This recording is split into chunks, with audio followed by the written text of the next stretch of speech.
Cada vez que abrimos el grifo pasa algo casi mágico. Pero, ¿nos hemos parado a pensar en todo el camino que ha recorrido esa agua para llegar hasta ahí?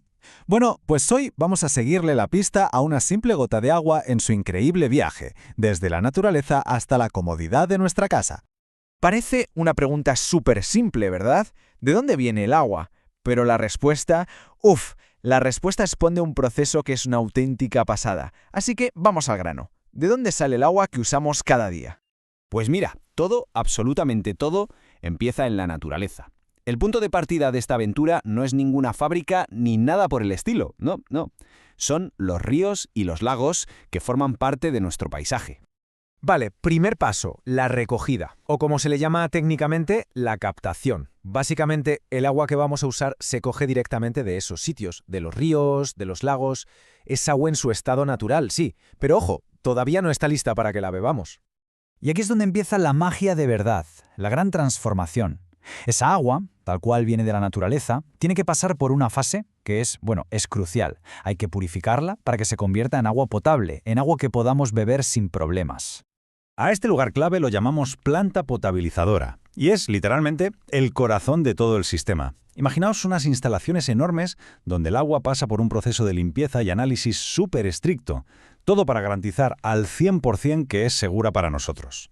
Así que para que quede claro, este es el mapa del viaje completo. A ver, primero se recoge el agua de los ríos y lagos. Segundo, se limpia a fondo en la potabilizadora. Tercero, se distribuye por una red de tuberías que ni nos imaginamos. Y cuarto, ¡tachán!, llega a nuestras casas lista para usar. Una vez que el agua está limpísima y lista, empieza la última etapa de su viaje. Se mete en una red de tuberías súper compleja, como una especie de autopista subterránea, que recorre nuestras ciudades por debajo de nuestros pies, de forma totalmente invisible. Y así, sin más, el viaje llega a su fin, o al menos a su destino de momento, nuestra casa. Y la usamos para cosas de lo más normal, como ducharnos, lavarnos las manos, los dientes, gestos que hacemos sin pensar, pero que, como vemos, son el resultado de un proceso increíblemente complejo. Pero esperad, que la historia no acaba aquí. Porque todo este viaje del agua nos enseña algo mucho más gordo, algo más profundo. Nos revela la conexión brutal que existe entre el agua, el planeta y nuestro propio cuerpo. Es que paraos a pensar en este dato, que es una locura. Más del 70% de la superficie de la Tierra es agua. Más del 70%. Somos básicamente un planeta azul, un planeta de agua. Y claro, eso lo marca absolutamente todo. Y aquí viene lo que es ya alucinante. ¿Sabéis qué? Esa misma proporción, ese 70%, se repite en nosotros. En nuestro cuerpo. Sí, como lo oís, somos más de un 70% agua. Y eso no es casualidad para nada. Es el reflejo perfecto de lo conectados que estamos al planeta. Es que la conexión es total, es absoluta. La mismísima agua que forma los océanos y los ríos es la que tenemos dentro, en nuestras células. Es increíble.